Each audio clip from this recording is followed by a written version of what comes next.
Hey oh, ketchup par aquí. Si, si.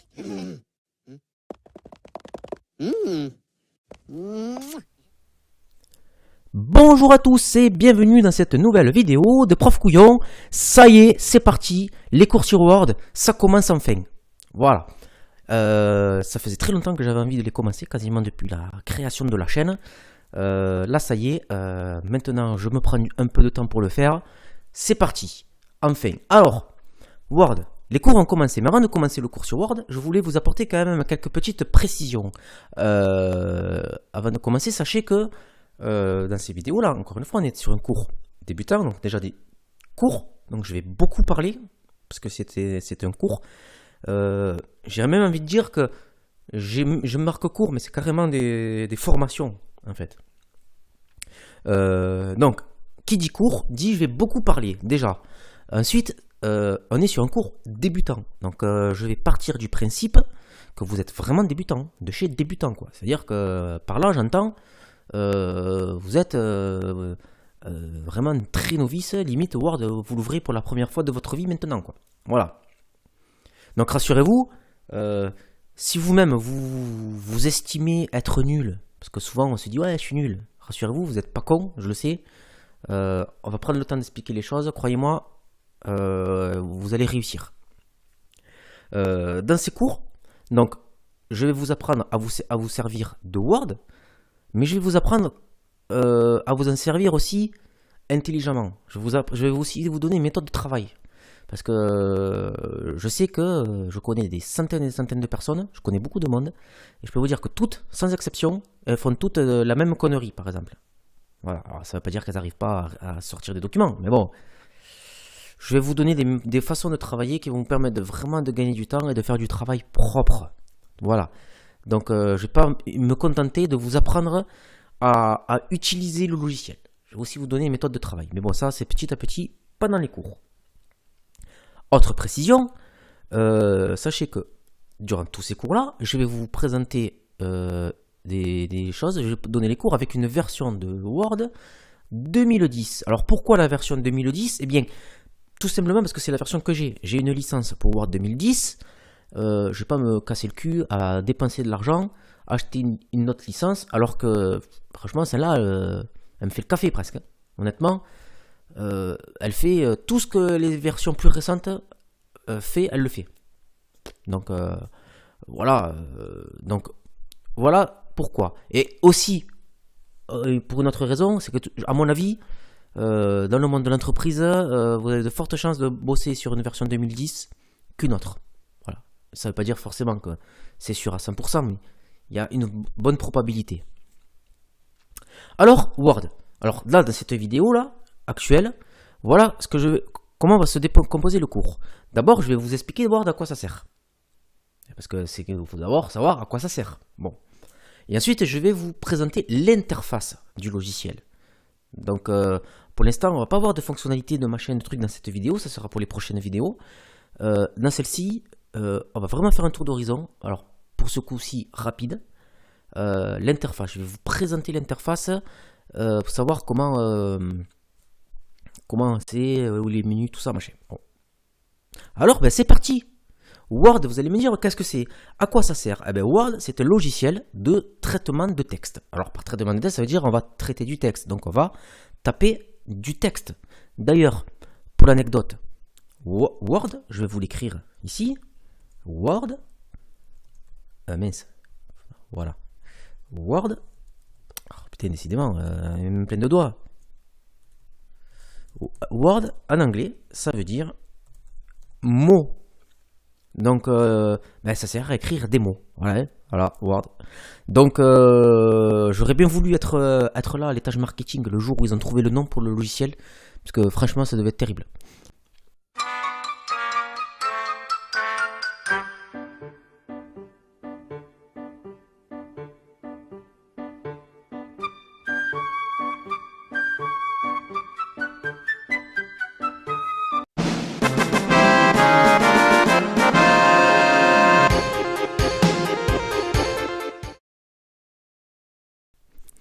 Donc on sait que Word, c'est un logiciel de traitement de texte. On sait qu'on va pouvoir rédiger on va écrire des mots.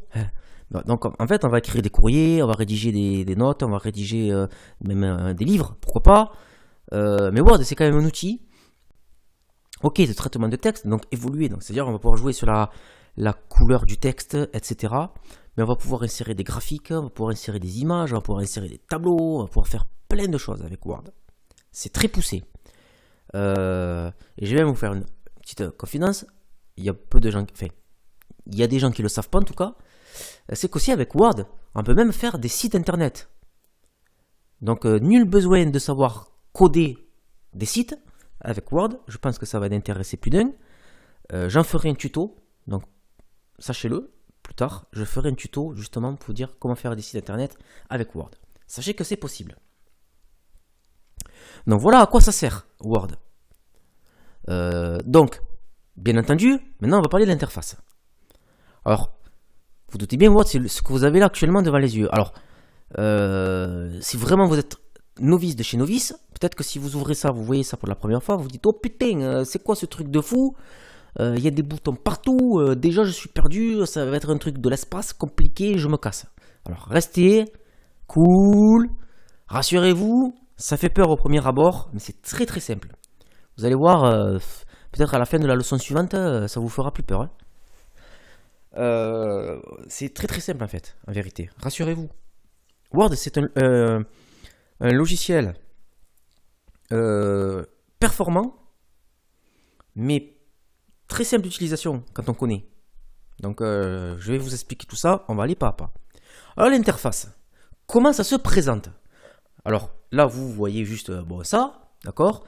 Alors il se découpe en plusieurs morceaux, Word. Et je vais vous les présenter tout de suite. Vous avez le premier morceau qui est celui-ci. En bas du logiciel, complètement tout en bas, vous avez cette barre là, qui franchement qui n'a pas grande importance, d'accord? Mais dans cette barre là, nous allons pouvoir tout de suite au premier coup d'œil savoir combien de pages il y a dans notre document, combien de mots il y a également dans notre document. Nous allons pouvoir également faire de la vérification d'orthographe aussi, mais bon, on verra ça plus tard. Et sur la partie complètement à droite de cette barre, nous avons les différents modes d'affichage que nous verrons. Et la petite réglette avec les petits boutons de zoom arrière et de zoom avant, qui vont me permettre tout simplement de zoomer votre page. Donc là, vous voyez, je fais tac, tac en moins pour rétrécir un peu la page, tac, tac en plus. Là, c'est juste un affichage. Vous voyez, voilà pour la première partie. La deuxième partie, que je vais vous présenter, c'est celle-ci qui se trouve ici, complètement en haut à gauche. Bon, cette zone-là, on appelle ça la barre d'outils d'accès rapide. Alors pourquoi barre d'outils d'accès rapide? Parce que, comme son nom l'indique, c'est accès rapide. C'est-à-dire que quoi qu'il arrive, cette zone-là, elle sera accessible, quel que soit l'endroit où on se situe dans le logiciel, elle est visible. Comme la barre qui est en bas d'ailleurs. Eh bien, qu'est-ce que c'est? C'est ni plus ni moins que des boutons qui sont accessibles n'importe quand. Quand vous allez sur Internet, vous tombez sur des sites qui vous intéressent, vous les mettez en favori. Eh bien là, c'est un peu le même principe. C'est des boutons favoris quelque part. Alors sachez que là, ce que vous avez là, ce sont les boutons par défaut, sauf un que j'ai rajouté. Mais sinon, ces boutons-là, on peut les personnaliser. C'est-à-dire qu'on peut mettre ce qu'on veut. On peut enlever complètement ceux qui sont là et en mettre d'autres, ou juste en rajouter, ou juste en enlever. Je vous montrerai ça également. Bon, vous avez cette zone-là, bon, en haut, bon, c'est le nom du fichier, ni plus ni moins. Bon, moi, il y a marqué document 1 parce que c'est un nouveau document vierge. Quand je vais enregistrer, je vais donner un nom à mon fichier, il y aura ce nom-là. Bon. Il y a ensuite cette zone-là, celle qui est la plus importante, quasiment. Bon, cette zone-là, c'est la zone de travail. Bon, c'est votre page. Voilà, votre document, plus précisément. Dans cette zone-là, donc, vous allez retrouver donc, vos pages, dans lesquelles vous allez saisir vos documents. Et vous allez également trouver, donc, en haut de cette zone et à gauche de cette zone, ce qu'on appelle une règle. Une règle pour mesurer, hein, voilà une règle. Nous allons voir comment se servir de cette règle. Bon, personnellement, je m'en sers très peu, mais je vous apprendrai à vous en servir. Donc, il y a toutes ces zones-là.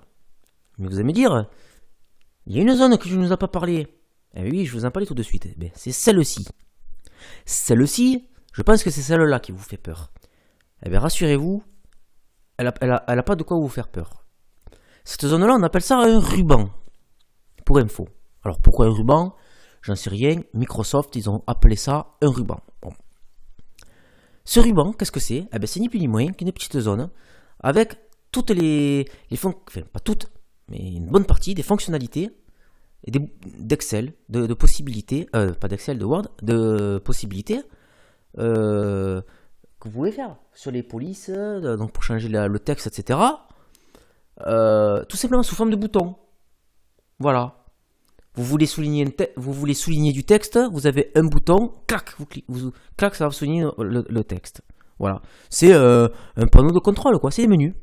Sauf que avant, c'était des menus à la con. Vous avez un menu, clac, vous cliquez, clac, ça vous déroulait des trucs. Maintenant, ils ont mis quelque chose d'un peu plus graphique avec des boutons, clac, clac, clac, clac, clac. C'est vachement plus. C'est ça un ruban. C'est ça le ruban. Alors le ruban, bien entendu, Word, c'est très puissant. Donc ça ne se contente pas de faire ce que vous avez sous les yeux. Si vous regardez bien, vous verrez que Word, le ruban, pardon, il se décompose en plusieurs morceaux, plusieurs onglets. Vous voyez ici, là, vous avez fichier, accueil, insertion, mise en page, référence, publipostage, révision, affichage. Bon. Eh bien, tout simplement, en fonction de ce que vous voulez faire, c'est classé un peu par catégorie, en fait. Vous voyez, vous voulez insérer une image, vous allez sur insertion. Et dedans, vous aurez tout ce qu'il est possible d'insérer. Enfin, pas tout, mais une bonne partie, la plus essentielle de ce qu'il est possible d'insérer. Et dans le lot, vous voyez, image, tableau. Vous voyez, si je veux insérer un tableau plat, je clique sur tableau. Je suis dans l'onglet insertion, donc ça va m'insérer sur quoi je vais cliquer ici. Vous voyez, c'est très très simple en vérité. D'accord? Donc il a plusieurs rubriques. Donc je vais faire un petit tour très très très rapide des onglets. L'onglet fichier. Avant de faire le petit tour rapide, je vais vous montrer que chaque onglet, il est pareil. Il est rangé à l'intérieur en plusieurs rubriques lui aussi. D'accord? Et ces rubriques-là qui sont dans les onglets, on appelle ça des groupes. Donc là, par exemple, si je prends l'onglet, tiens, je vais prendre l'onglet insertion. Tiens. L'onglet insertion, il a un groupe page. Vous voyez, il a un trait ici, là, vertical, qui le délimite. Donc, avec ces trois choses dedans. Vous avez un groupe tableau, il n'y a que ça, tableau. Vous avez un groupe illustration, qui comporte tout ça. Un groupe lien, qui va permettre de faire des liens hypertextes, etc. etc., etc. Donc, chaque onglet est composé en plusieurs groupes. Bon, c'est pas important, mais je le dis. Donc, on va faire un tour d'horizon. On va voir l'onglet fichier. Lui, un peu, vous voyez, il est bleu. Il n'est pas comme les autres. Il est un peu particulier. Pour la petite anecdote, ceux qui connaissent Word 2007, qui ont une version de Word 2007, à la place de cet onglet fichier, vous avez en fait le logo de Microsoft Office, en fait, un logo rond Microsoft Office. Dans la version 2010, ils ont supprimé le logo, ils ont mis un onglet. Mais c'est exactement la même chose. Exactement. Donc fichier, on va cliquer dessus. Donc lui, bien entendu, il est lié au fichier. Et on va faire des actions via cet onglet-là, lié au fichier. Donc lui, il est quand même assez particulier, cet onglet-là, parce que lui, tout de suite, dès que vous cliquez dessus, paf, tout de suite, ça vous met carrément sur tout l'écran. Il est un peu particulier celui-ci. Dans celui-ci, nous allons pouvoir enregistrer le document ou l'enregistrer sous un autre nom. Nous allons pouvoir en ouvrir un autre fichier, fermer le fichier actuel, voir les documents récents. Donc là, moi, il est vide. Parce que je l'ai vidé avant d'enregistrer la vidéo, parce que j'ai quand même des fichiers confidentiels. Je ne veux pas voir ce que je fais, que je ne veux pas vous voyez ce que je fais. Les documents récents. Donc vous aurez une liste de tous les derniers documents que vous aurez ouverts.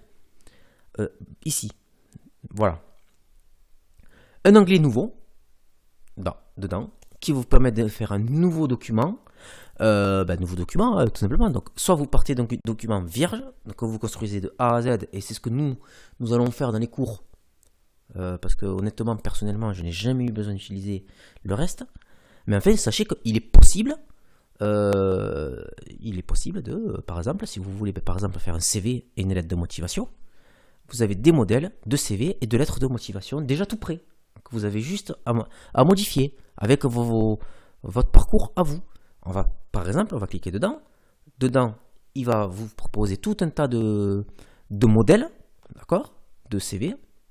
D'accord. Là, je vais en prendre un au hasard. Par exemple, là, le CV moderne vert. Je clique dessus. D'accord? Il va vous le proposer de le télécharger. Je vais en prendre un que j'ai déjà téléchargé. Il me semble que c'est celui-là. Voilà. Même pas, je ne l'ai pas téléchargé, mais là, je l'ai aperçu. Vous voyez celui-ci? Voilà. Alors, il ressemble à ça. Si je clique télécharger, ben, il va me le télécharger. Je vais pouvoir l'ouvrir et le modifier. Tout simplement. J'aurai juste à modifier mes données. Les polices, les machins, enfin la couleur du texte, etc. Les images, les machins, la bande orange, tout ça. Tout ça, ça y sera déjà. Bon. C'est des modèles. Sachez que vous pourrez créer vos propres modèles. Parce qu'entre parenthèses, ça, c'est... Celui-ci, là, je pense que c'est un modèle de quelqu'un. Hein. Voilà. Donc, personnellement, bon, je vous le présente, sachez que ça existe, mais bon, ça n'a pas grande importance, à mon sens. Donc, par là, bien entendu, vous pourrez imprimer et vous pourrez aussi accéder aux options. Tac, je clique dessus. Vous avez une fenêtre qui apparaît avec des options. Donc, ces options-là, on fera un petit tour rapide des options plus tard. J'annule. Bon. Voilà pour l'onglet fichier. Ensuite, il y a l'onglet accueil, qui est, je pense, l'onglet dans lequel vous allez passer le plus de temps parmi tous les autres onglets. Qui est l'onglet qui va vous permettre justement de mettre en forme votre texte. C'est-à-dire que vous allez pouvoir mettre le texte en bleu, en rouge, en grand, souligné, tout le bordel. Bon. C'est par là que vous allez passer. Bon, l'onglet insertion, comme je disais, pour insérer des graphiques, des images et tout le bordel. Bon. L'onglet mise en page, lui, il va être lié à la mise en page de votre document. C'est-à-dire que vraiment, de votre page, voyez-le comme votre page physique. C'est ça qui va sortir de l'imprimante. Voilà. C'est-à-dire que par là, on va choisir la taille. On va dire à logiciel, à Word, par exemple, ce que je mets dans l'imprimante là, c'est du papier A4. D'accord? Les marges, tu me mets tant de marges, etc. Nous allons voir tout ça. Bon. L'onglet référence.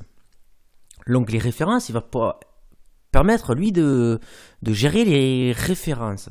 C'est-à-dire qu'on va pouvoir mettre par là, par exemple, une table des matières, c'est-à-dire un sommaire. Donc on va pouvoir dire le chapitre Tartampion, c'est page 8. Sachez que si on construit notre fichier intelligemment, notre table des matières elle va se mettre à jour toute seule. Voilà. Donc, nous allons apprendre à nous en servir. Donc nous allons pouvoir aussi insérer des notes de bas de page aussi, par exemple. C'est-à-dire que, par exemple, vous voyez des fois, vous lisez un document, puis vous voyez un mot, il y a marqué un petit 1 au-dessus. Et en bas de la page, il y a un petit 1 et on vous dit ce que c'est. Bon, ben c'est ça, note de bas de page. On va pouvoir gérer ça. Insérer des citations et des choses comme ça. L'onglet publi postage, il va servir à faire du publi postage. Alors le publi postage, qu'est-ce que c'est? Alors rassurez-vous, il y aura un cours dédié à ça, bien entendu. Il va servir à éditer le même document et à envoyer le même document qu'on va rédiger une seule fois à plusieurs personnes. Imaginons, vous travaillez dans une entreprise, vous voulez envoyer, je sais pas, une publicité à tous vos clients par courrier. Eh ben, vous n'allez pas vous casser le cul, vous allez avoir d'un côté une base de données avec tous vos clients et d'un côté le fichier, la pub en question. Voilà, le courrier en question. Et vous allez dire, je vais l'envoyer à tout le monde. Et donc, il va automatiquement vous générer le même courrier avec à chaque fois le nom et l'adresse de chacun. C'est ça le public postage. Bon, rassurez-vous, il y aura un cours là-dessus. Alors, l'onglet révision, si vous êtes jeune et que vous êtes encore à l'école, il va pas vous aider à faire des révisions. Ouvrez vos bouquins de cours et allez étudier, bande de cons. Non mais, allez, trêve de plaisanterie. L'onglet révision, il sert à faire un revisionnage de votre document quelque part. Vous voyez, c'est un peu pour ça qu'ils ont mis révision. Voilà. C'est-à-dire que par là, on va pouvoir vraiment gérer tout ce qui est correction, orthographe et grammaire. Donc, c'est un peu l'onglet qu'on va utiliser à la fin, quand on aura fini de rédiger notre document. On va dire, allez, tu me revérifies tout le document s'il n'y a pas de faute d'orthographe, par exemple. Mais on pourra faire d'autres choses, comme mettre des commentaires. Si on est à plusieurs à travailler sur un fichier, par exemple, si vous avez besoin de transmettre un fichier à votre chef, vous pouvez peut-être lui mettre un commentaire sur un paragraphe en lui disant pourquoi vous avez marqué cette donnée-là, ou voilà, bon, par exemple. Nous allons voir aussi tout ça. Et puis l'onglet affichage qui, lui, est plus intimement lié à l'affichage du logiciel en lui-même, avec les différents modes d'affichage que l'on retrouve ici, là. Les fameux modes d'affichage que l'on retrouve en bas à droite, c'est ceux-là qu'on trouve ici. Donc page, lecture, plein écran, web, plan et brouillon. Bon, mode page, c'est-à-dire qu'il vous affiche la page. Plein écran, vous le mettez tout en plein écran. Mais ça c'est chiant parce que du coup après pour retrouver les menus, si vous débutez, je vous le déconseille. Web, c'est-à-dire qu'il vous l'affiche vraiment comme une page web. Donc vous voyez qu'on peut faire des sites web avec ça. Le plan, pour voir la structure un peu la structure du plan du document. Et puis brouillon, bon, c'est les différents modes d'affichage, encore une fois, on en reviendra. On peut choisir d'afficher ou non la fameuse règle, par exemple. Donc vous voyez, là c'est vraiment lié à l'interface, quoi, vraiment lié au logiciel, l'onglet affichage. Et voilà, on a fait le tour. Alors en ce qui concerne le ruban et les fameux onglets, sachez une chose, c'est que il est possible, alors si je dis pas de bêtises, avec 2007 c'est pas possible, mais à partir de 2010 c'est possible. Il est possible de personnaliser ces onglets. C'est-à-dire que là, il y a ces onglets-là qui sont par défaut, mais on peut en rajouter. Je peux mettre des onglets jusqu'au bout si j'ai envie. Je peux créer mes propres onglets et y mettre mes propres boutons dedans. D'accord? Donc si vous, par exemple, je donne un exemple, vous utilisez que 2-3 fonctionnalités dedans, vous avez l'habitude, que vous n'avez pas besoin du reste, vous pourrez très bien vous créer un onglet avec juste ces 2-3 fonctionnalités dedans, tout. Par exemple, vous utilisez juste la police pour changer la couleur du texte. Vous utilisez, je sais pas moi, le bouton pour faire la vérification d'orthographe. Et puis le bouton pour insérer les graphiques. Vous utilisez habituellement que ces 3-là. Vous créez un onglet, vous mettez ces 3 boutons. Comme ça, vous n'avez pas besoin de naviguer entre les onglets. Alors là, c'est un exemple à la con que je vous donne. Mais sachez que il est possible, donc bien entendu, le nom qui est dans l'onglet, là il y a marqué accueil par exemple, sur l'onglet accueil, on pourrait le modifier, dire, je sais pas moi, Toto, si vous avez envie. Sachez que c'est possible, et ça nous le verrons, je vous rassure. La petite parenthèse, je vous le dis sur Word, mais sur Excel, c'est possible aussi. D'accord? Donc voilà pour la présentation, de Word. Tout simplement. Alors j'espère que cette vidéo vous aura plu. Bien entendu, si elle vous a plu, n'hésitez pas à aimer la vidéo, à cliquer sur j'aime et à vous abonner, parce que ça veut dire que les autres vidéos seront mieux, croyez-moi, en théorie. Bien sûr, si elle vous a pas plu, vous ne cliquez pas j'aime, bien entendu, et vous me le dites en bas de la page. Vous me dites ce qu'elle vous a pas plu et pourquoi elle vous a pas plu. D'accord? Et puis, bien sûr, n'hésitez pas à vous abonner à la chaîne. Moi, en attendant, je vous fais de gros bisous et à la prochaine pour une nouvelle vidéo de Prof Couillon. Ciao!